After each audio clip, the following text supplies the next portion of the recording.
Hi guys, good afternoon. Welcome back to my channel. Dito tayo ngayon sa Lobo Plaza. Sa video ito guys, makikinig tayo sa salita ng Diyos na ihatid sa atin ng UFC Youth at UFC Youth Elders tungkol sa pitong huling wika ng Panginoong Jesus habang nakabayubay siya sa krus. So yun guys, pakinggan nyo at panoorin itong mga mensahe ng pitong huling wika ng Panginoong Jesucristo. Ito na guys, panoorin nyo ito. Chapter 23, verse 34. Father, forgive them, for they not know what they do. Father, forgive them, for they not know what they do. This was the first line of Jesus' last words on the cross. It shows that Father, forgive them, for they not know what they do. Amen. This line, the very first line of Jesus on that cross, it shows a kind of love that is impossible to understand. Because in the middle of his pain, of being crucified, middle of his betrayal and suffering, Jesus did not choose to be angry, but he chose to forgive. When he said, they do not know what they're doing, he wasn't excusing their actions, but he was revealing their blindness. The people who crucified him didn't fully understand that they were rejecting the very Savior that God sent to save them. Yet even in that moment, Jesus chose mercy over judgment. This reminds us that forgiveness is not based on whether people deserve it, but on the grace that God had already given us. As Christians, we are not called to forgive only when it's easy, or when someone says sorry, or even when the pain is small. We are called to forgive because we have been forgiven first. Every sin we've committed and every mistake we've made has already been paid by Jesus on that cross. So holding on to anger, to grudges, goes against the grace we receive. Forgiveness doesn't mean what happened was okay, and it doesn't mean that the pain wasn't real, but it means choosing to release the burden and trusting God with justice. If Jesus in his suffering chose to forgive the very people who hurt him, then we are also called to reflect that same mercy in our lives. Not later and not when we feel ready, but now. Because a heart that truly understands God's grace is a heart that learns to forgive. So the lesson is clear. If Jesus could forgive in his darkest moment, then we are also called to forgive even when it hurts. Because the same grace that was given to us is the same grace we are called to give. Amen. The second last word of Christ is in Luke chapter 23, verse 43. Truly I tell you, today you will be with me in paradise. So when Jesus said to the thief on the cross, truly I tell you, today you will be with me in paradise. So Jesus did not just utter a meaningless words, but he is speaking hope and love. He is promising the thief that no matter what he has done, he would be with Jesus in heaven. And my brothers and sisters, that promise is still for us today. The thief admitted that he had done wrong, and that he recognized that Jesus was innocent and holy.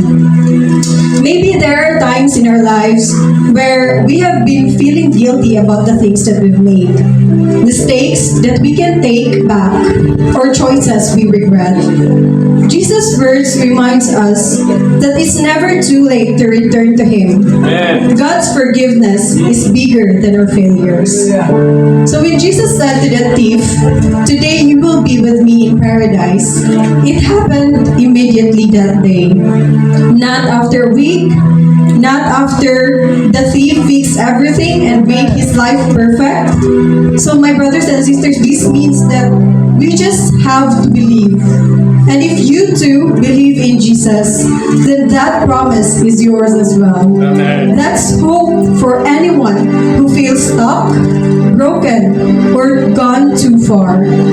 So this paradise that Jesus is talking is not just a place in the future. It's peace, rest, and joy with God. So now, my brothers and sisters, let's try to close our eyes and try to imagine a place where every pain stops, every tear is wiped away, and everything that hurt you is made right. So how does that feel? That's the promise Jesus gave that thief. And that promise is the same promise Jesus has for you, for me, and for all of us. So this bird shows us how deep God's grace is. The thief hadn't done anything extraordinary. He was not a religious leader, nor a priest or a preacher. He had no good deeds to show. All he did was recognize Jesus and turn to Him. That's all it takes for God to welcome us into His love. So if we try to look at the world today, you will see people struggling with loneliness, depression, broken relationships, fear, and uncertainty. Jesus' promise is for them too. So just because you're struggling today doesn't mean you'll struggle tomorrow. Just because you failed today doesn't mean you'll fail forever. God's plans for you are bigger than your mistakes, bigger than your fears, and bigger than what you see right now. There is always a chapter of victory, joy, and peace ahead. He sees every tear. He hears every cry, and He offers a place where we can finally rest. And that's paradise, my brothers and sisters. That's God's heart. So, life may be unpredictable, but His promise is certain. We don't have to earn it. We don't have to deserve it. We just have to believe and turn to Him. And that is enough, my brothers and sisters. So today, I encourage you to listen for God's second last word in your life. A verse, it may come through a person who encourages you, or maybe a verse in the Bible that hits your heart, or even a quiet thought that's knocking in your head to keep you moving forward. That word is powerful. So let's take this with us as we go out today. Life may be fast, life may be messy or sometimes unfair, but the second last word is a reminder that God is with us. His love never fails, and His purpose is greater than our struggles. So let us trust Him, forgive others, love deeply, and keep moving forward with hope. Amen. Alang sa ikatulong-pulo na mabasa sa Juan 19, versikulo 26 ato sa 27. Bisaya ni akong sulti. Nagaingon nga, babay, ania ang imong anak, ania ang imong inahan. Akong basahon ang Juan 19, 26 ngadto sa 27 nga nag-ingon. Sa pagkakita ni Jesus sa iyang inahan ug sa tinun-an nga iyang gimahal nga nagbalog didto, miingon siya sa iyang inahan, babay, siya ang imong anak. Unya miingon siya sa tinun-an, siya ang imong inahan. Sukad niadto gidala sa tinun-an si Maria aron didto na mupuyo sa iyang balay. Mga igsuon, Luyo sa kahingawan ni Jesus, bahin kang Maria nga iyang inahan. Gihunahuna usab ni Jesus ang kaayuhan ug kasiguruhan sa iyang mga tinun-an nga gimahal ni Jesus. Mag-unsa na lamang ang kahimtang sa pagtuo kun ang mga panghitabo nga iyang nasinati ug nakita daw sa walay Dios ug Ginoo. Mag-unsa na lamang ang iyang paglaom kun ang dugay na niyang gilauman sukad pa sa sinugdan mahanaw sa kamatayon diha mismo sa iyang atubangan. Mag-unsa na lamang ang pagtulunan sa gugma kun ang iyang magtutudlo sa walay kukaluoy brutal nga gipatay labaw pa sa usa ka hayop. Dili gayon ikatingala kun siya kawad-an sa pagtuo, kun siya kawad-an sa paglaom o paghigugma, ug dili gayon angay nga ikatingala. Busa aron pagsiguro nga magpabilin silang duha nga ligdong mubarog taliwala sa iyang kamatayon. Si Jesus mitugyan kanila ngadto sa usag-usa ang tinun-an ngadto sa iyang inahan ug ang iyang inahan ngadto sa iyang tinun-an nga iyang gimahal ug miingon, "Babay, ania ang imong anak, ania ang imong inahan." Mga igsuon, isip nga nagkupot kita sa bahandianon nga kultura, sa dakong paghigugma o pagrespeto sa atong mga ginikanan.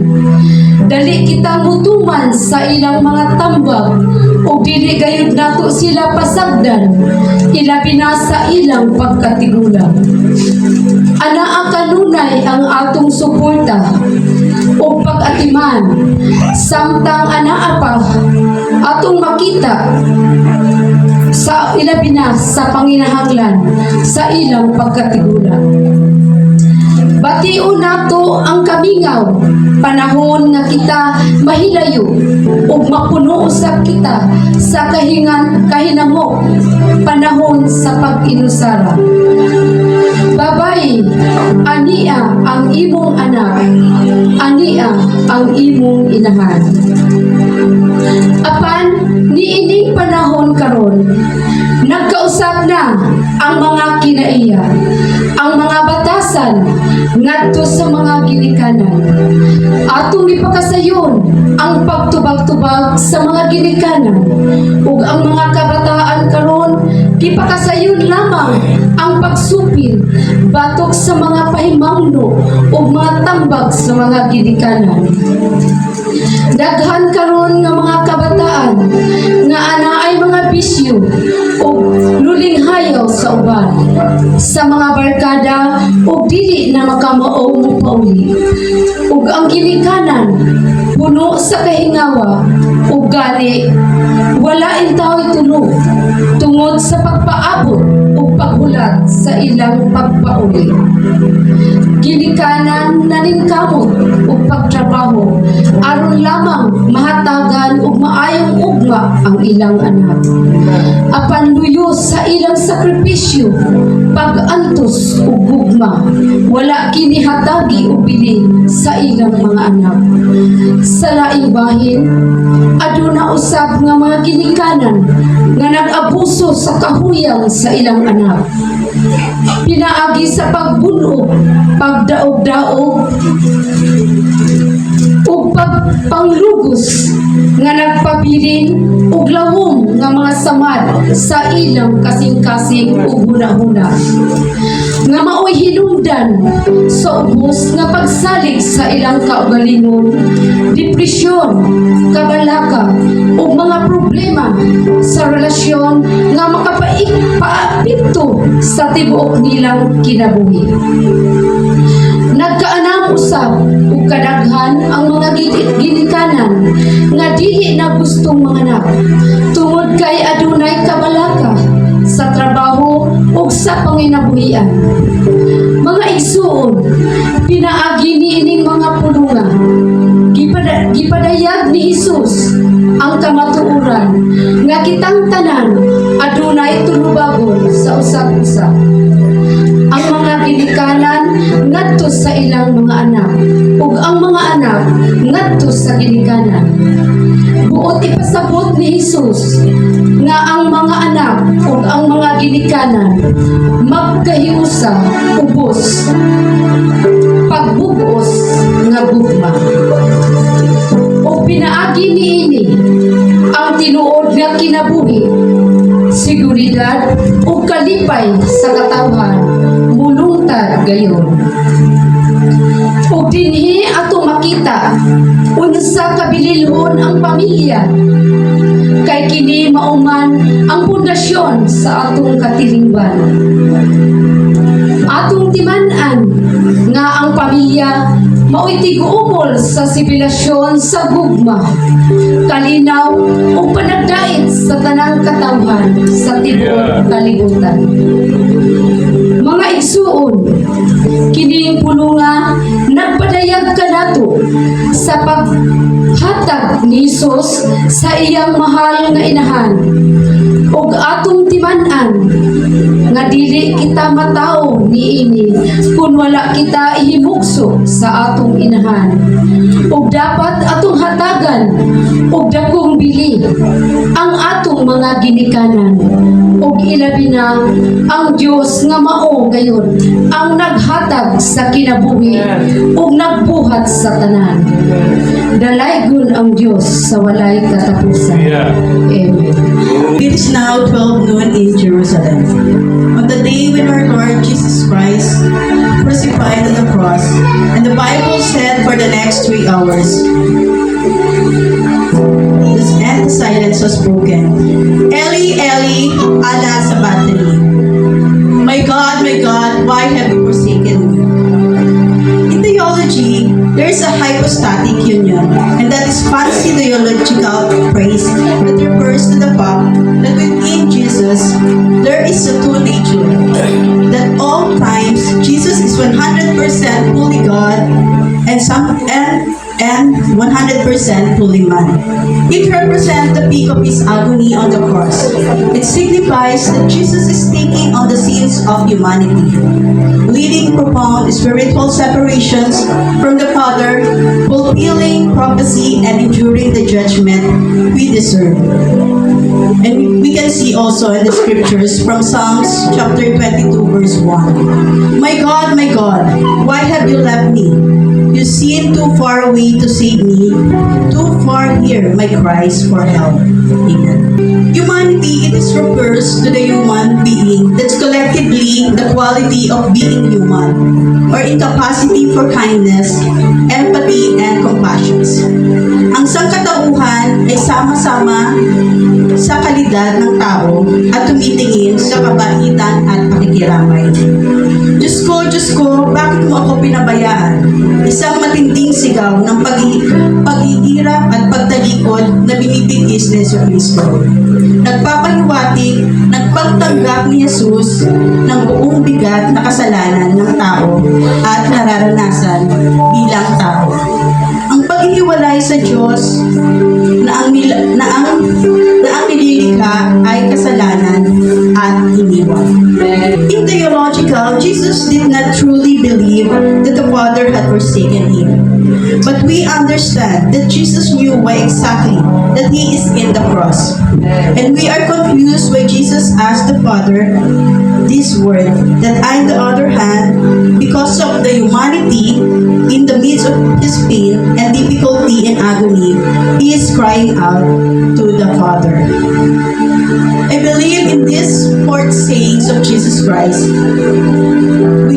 I have four lessons for this fourth word. First one, it is okay for us to cry out to or question God. Anytime time when we feel frustrations and difficulties, we cannot control ourselves because we are only human. But this is the time that we question God. Why it's happened? Because of sa kapabayaan. But I am a servant of yours, Lord, and I am obedient for your commands. But still keep on asking why it will be happen. But in humanity, the confusion and angry we feel for that way. But at the end, you look unto Jesus, and behind the scenes, that Jesus is always upon us. Always remember that God wants us to care upon Him because He cares for us. The second lesson, even though we cry out, God may never give us an answer. Crying out to God, why you allow this happen? For these difficulties, for these problems, or any instances in our life that we feel sad or namumroblema tayo, na financially, anything that is in our life that we are not feel joy or happy. And we accept that the fact that God responds in His silence. And we keep on talking to Him, we do the relationship with Him, but still God has no answer. And doesn't mean that God is silent. You don't see Him, but He's doing His way. And that way is better for ours. And always remember that when God is silent, He is doing something for you. Amen. And here is the questions, my brothers and sisters. If God answer your questions, why? Would you make you feel better? Your pain will be taken away, or your sadness will be changed? No. You still keep on asking. You still questioning Him. That's why we are just only a human. But with God, because of His humanity, because of His suffering in the cross, He's a man, He's a fully 100% man, na naiintindihan niya tayo because of His experience. So whatever we're doing right now, just continue to talk to Him. Even no answer, just continue, and you don't know that silence is better for you. And the third lesson is, don't confuse silence with absence. Sometimes, the absence, God is not answering with our prayer. He's not care about us, we think. But sometimes, God is silent. It doesn't mean He is absent in your life. You don't know that God is working behind the scene. That you and I have no idea. But if you open your mind and heart, continue your relationship with Him by always talking to Him, by always saying to Him, sharing to Him your plans, your desires in life. The moment you wake up in the morning, you pray and be thankful for another life na hinatag niya sa inyo. You think that because we want that when we pray, we want a solution right away. But if you think and you realize that just wait until the time has come, and it's better that God's plan than ours. And the better to wait and pray, and then God will answer you. Continue your relationship with Him by always talking to Him and praying. And you may realize that He is doing something for you. Remember that God says, when you cannot trace God's hands, you can always trust His heart. Just like a faith. You don't see Him, but with your faith, you keep on trusting Him. You don't see His faithfulness. You don't see His blessings, but you can always trust His heart. So you can do the relationship, talking to Him, by heart. And the last lesson is Jesus understands our pain. We serve Savior who's sitting in the right hand of the Father and our God. He is the mediator of God and man. He is sitting to make intercessions for you and I. Why? Because he understands the pain. He became a man and he suffered and crucified and died in the cross.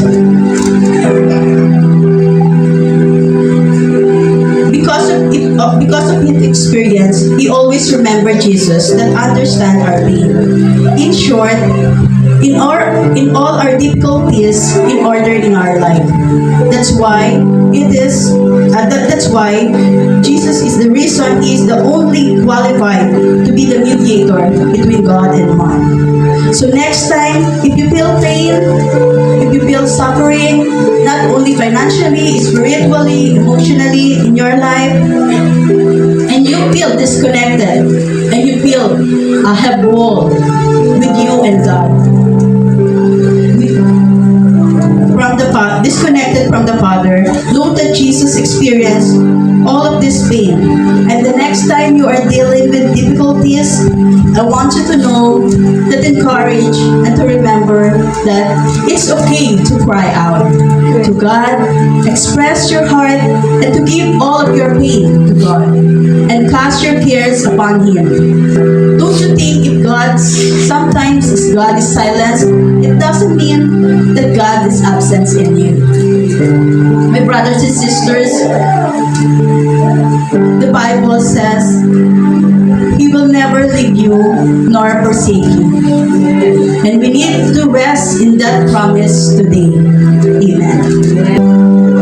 Balis ka tanan. Ako may kapilima kulong mabasa sa Juan 19 versikulo 28 nga nagaingon. Human ini si Jesus nga nasayod nga ang tanan natuman na o karong pagtuman sa kasulatan niingon. Giuhaw ako. Mga igsoon, mao kini ang ikalimang pulo nga gilitok ni Jesus sa dihang nagbitay siya sa krus. Giuhaw ako.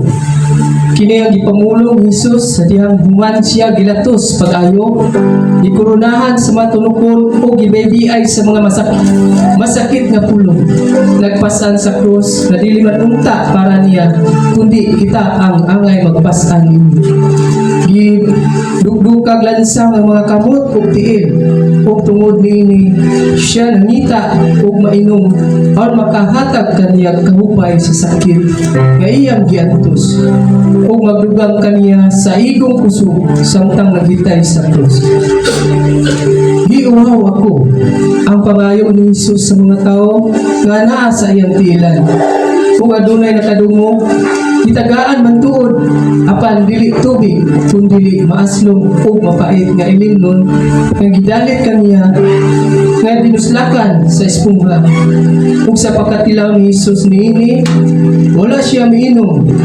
Gipalayo niya ang iyang nabil imbis kay aron maghatag kaniya og kusog. Apan nagdungangan hinuon ang iyang pag-antos. Giuhaw ako ang naginusarang gipangayo ni Jesus ngadto sa mga nakakita nakadungog kaniya. Mausab kini ang gipangayo ni Jesus karon kanato. Sa atong paghihuma kaniya, gipangita niya ang atong atensyon. Nangita siya kanato nga mo'y makahatag og kahupay sa iyang kaulaw. Kitang tanan gipangayuan ni Jesus niini. Ang pangutana, unsay gipangayo ni Jesus kanato? Nganong kinahanglan man jud nga mangayo siya kanato? Unsa may atong ikahatag kaniya? Mga igsoon, sayod kita kung sa gayud lang ikahatag nato kaniya. Kung kini mao ang atong dakong paghigugma kang Jesus, ang atong presensya o buhat sa dihang kita nahimugso sa kalibutan, wala nato mailin nga kita gikinahanglan sa Ginoo. Kini tungod sa gitawag nato og development and technology.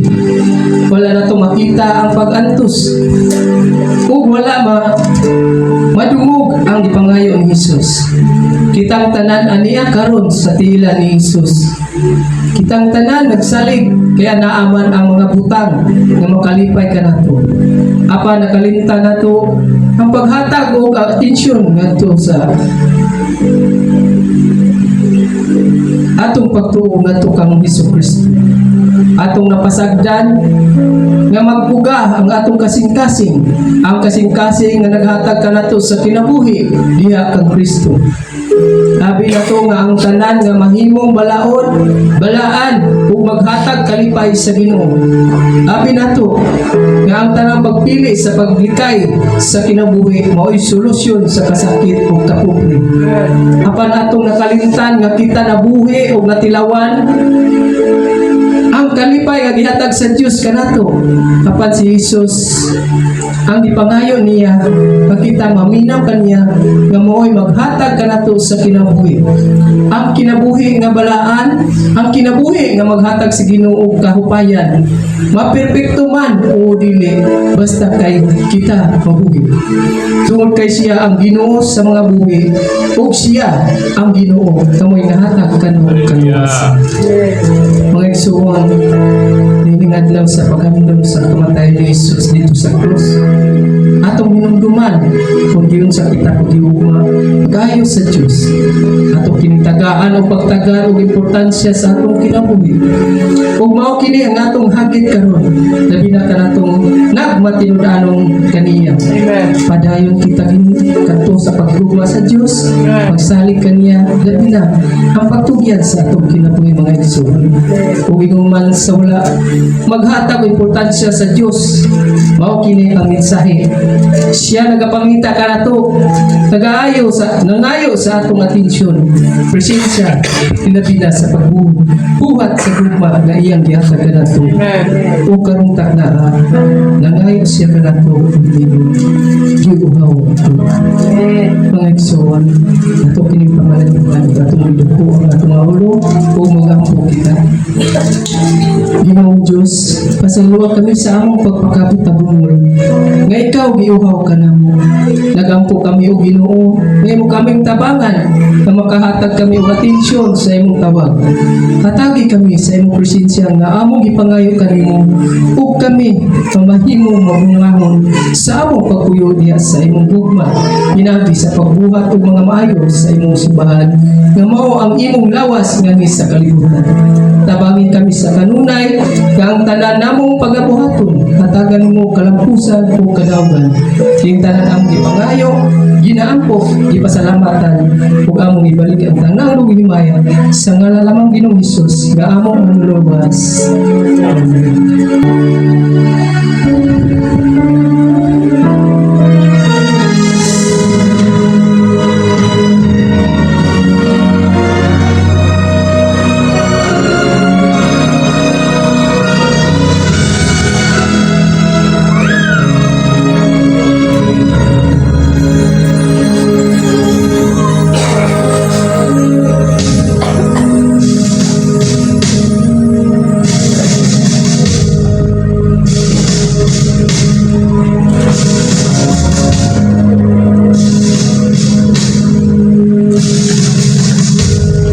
There's a line that has grown through the ages.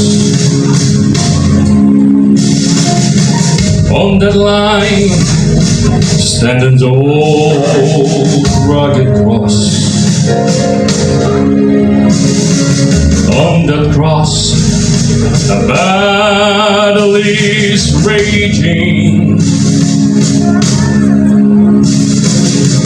From the gain of man's soul or his loss.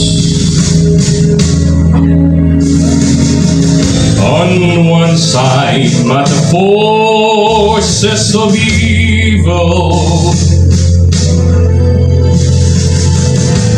and all the demons and devils of hell.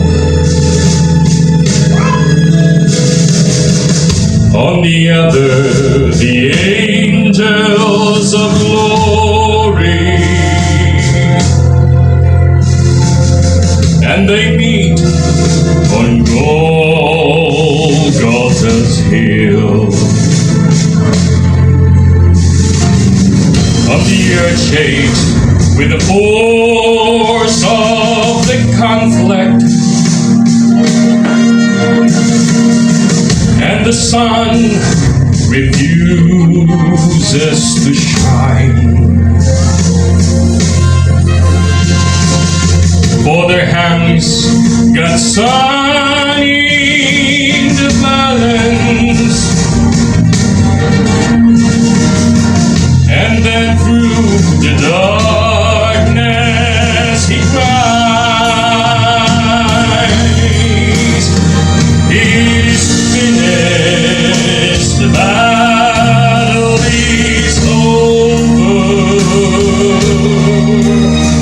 It is finished, there'll be no more.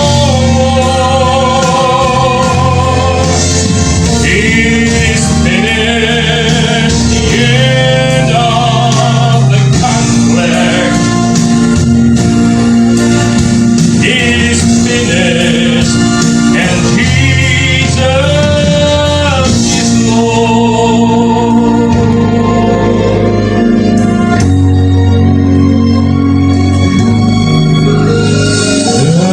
My heart will sorry. My heart, the battle is raging. Now these words of war have come home.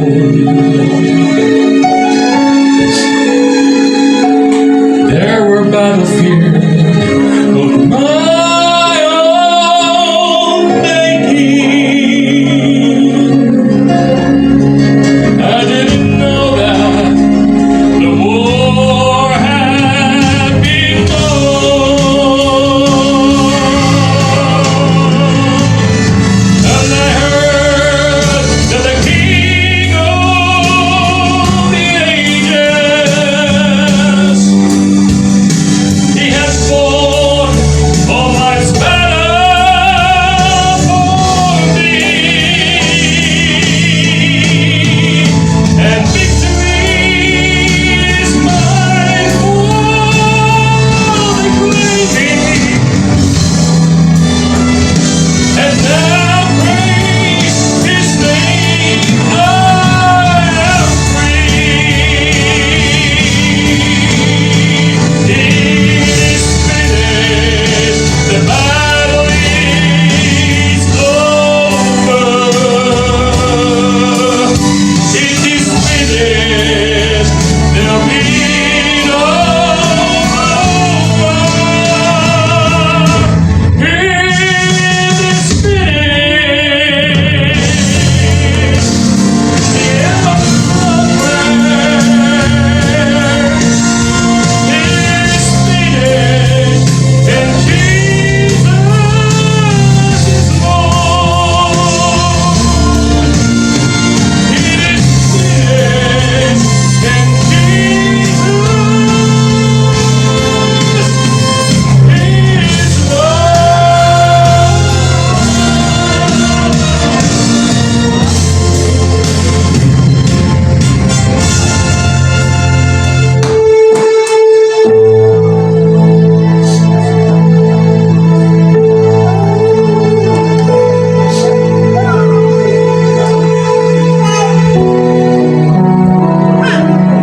From the book of John, chapter 19, verse 30.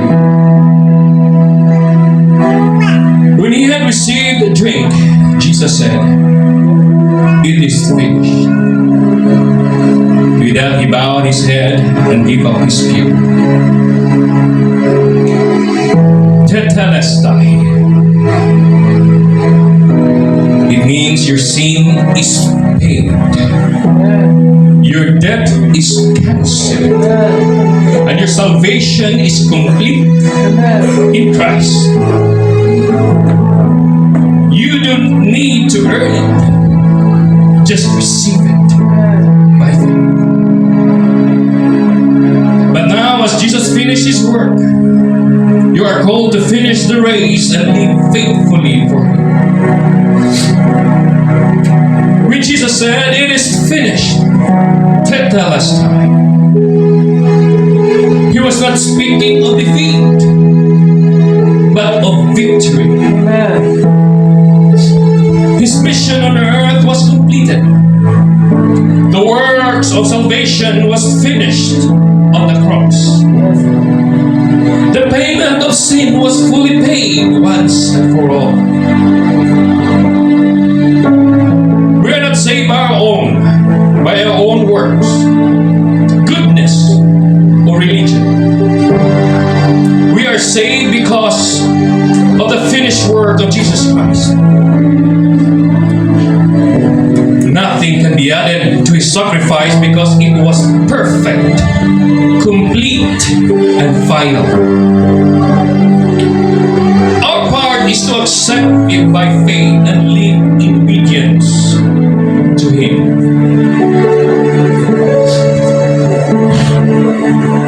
And not just as Jesus finished his mission, we must also finish the works God has given us. Our calling, our ministry, and our race in life. From the book of Colossians chapter 2 verse 14, it says here, having cancelled the debt, nailing it to the cross. In Ephesians chapter 2 verse 8 to 9, we are saved by grace through faith, not by works. 2 Timothy chapter 4 verse 7, it also says here, finish the race, keep the faith.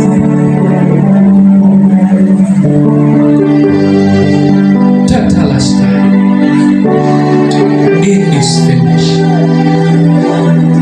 The price has been paid, the works has been done, and the way of salvation is open. Jesus finished his works on the cross. Now we must finish the work God has given us. For by one offering he has perfected forever those who are being sanctified. In Hebrews chapter 10 verse 14. Jesus finished the works completely. His one sacrifice was enough forever. The works of salvation is complete. It is finished. Jesus finished the works of salvation once and for all. Nothing can be added to his finished work. Will you trust in the finished works of Christ? Will you be faithful to finish the work God has entrusted you? Let us run with endurance the race that is set before us, according to Hebrews 12:1. Or in Matthew 24:13, but he who endures the end shall be saved. Finishing our race and remaining faithful just like Jesus finished his mission.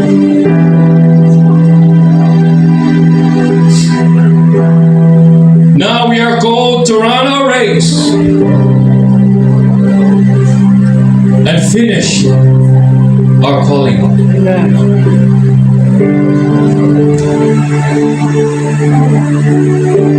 Sometimes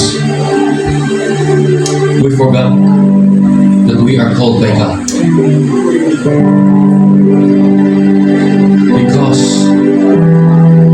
of the world that is so beautiful that we're tempted to abide. We are tempted to go with the flow of the world. Because indeed the world is beautiful. I want you to remember.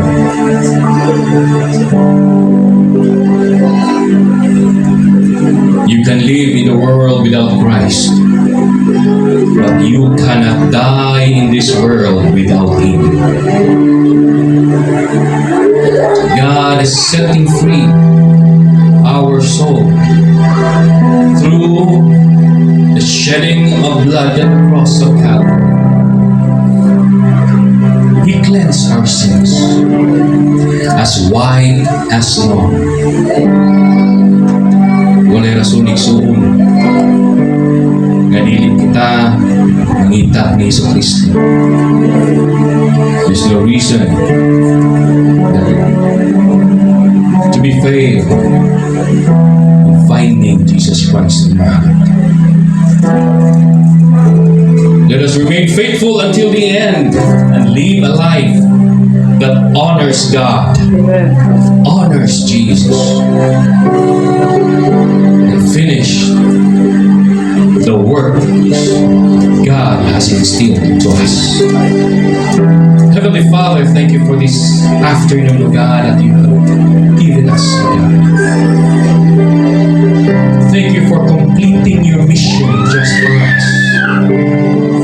Thank you for saving us, Lord, even though we are not worthy of this salvation, O God.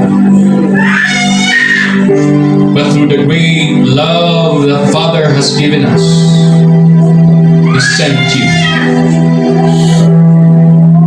to go in this earth with a mission to save humanity. Thank you, God, for this unconditional love, for sacrificing your Son for us, completed His mission to tell us that it is finished. As we continue this earth, our journey in this earth, O God, we ask to be with us always wherever we go, so that we will bring your name as your banner, O God, and we will be a blessing to all. We give you thanks. We give you all the praises and honor. In Jesus' name. Amen. The seventh last word of Jesus. In the book of Luke, chapter 24, verse 46. Father, into your hands I commit my spirit. Sa huling sandali ni Jesus sa krus, wala tayong marinig na galit. Wala ring takot. Kundi isang panalangin ng buong pagtitiwala. Father, into your hands I commit my spirit. Church, imagine that moment Jesus was in pain. Nahihirapan siya. Yet, instead of holding to life, He chose to surrender everything to the Father. Ganito ang tunay na pananampalataya. Hindi lang trusting God kapag okay ang buhay, kundi lalo na kapag mahirap. Minsan sa buhay natin, we try to control everything. Our plans, our future, and even our problems.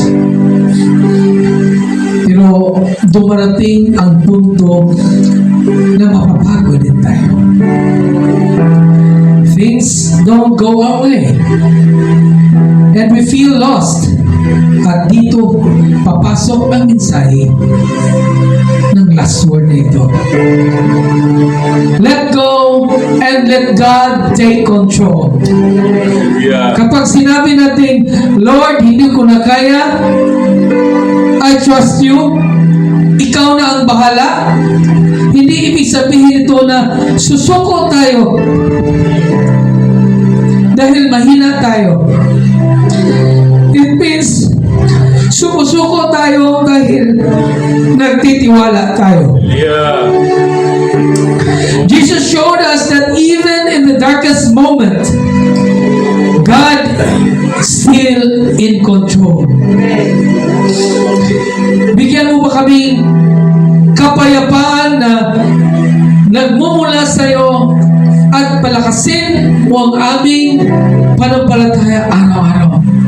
Kahit parang tapos na ang lahat, may plano pa rin ang Diyos.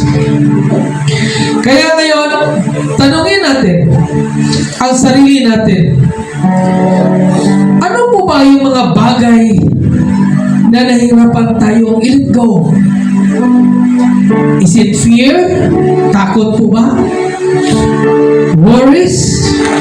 Control? Pain?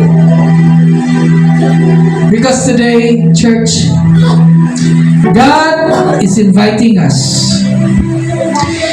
Ibigay mo sa akin, anak. Trust me. Like Jesus, let us learn to say, Father, into your hands, I commit my life, my plans, my future. Kapag ginawa natin ito, yung makakaranas tayo ng true peace, kapayapaan, because we know we are in the hands of a loving Father. Church, as we are being blessed with the last words of our Lord Jesus Christ, the most painful of all events in the history of our Lord and Savior, I'm inviting you to stand as we are going to pray for this Good Friday. Let's bow down our heads, open our hearts, and let the fire of our Lord Jesus Christ dwell in all of us. Oh Jesus. Almighty Father, King of Kings, God of Abraham, Isaac, and Jacob, we come before you today with humble hearts. Father, just like Jesus and what he has said, Father, into your hands we commit your spirit. Today, we choose to surrender everything to you. Ama, sa oras na ito, isusuko namin sa iyo ang aming buhay, ang aming alalahanin, takot, at mga problema. Mga sitwasyon na hindi naman maintindihan. But today, we choose to trust you. Turuan mo kami, Panginoon, na magtitiwala kahit mahirap. Na sumuko hindi dahil kami ay mahina, kundi dahil alam namin ikaw ang may hawak ng lahat. Father, into your hands we commit our lives, our futures, and our hearts. Maraming salamat, Panginoon, dahil hindi mo kami pinabayaan. We trust you. We surrender to you. In Jesus' mighty name, we all say, Amen. Amen. And now, as we ended up this 7 last verse, let us worship God.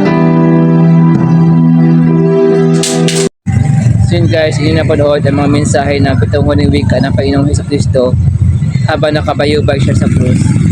So yun guys, kung gusto niyo yung video ito, please like, share, subscribe, click the bell icon. Updated kayo sa mga videos na upload ko pa.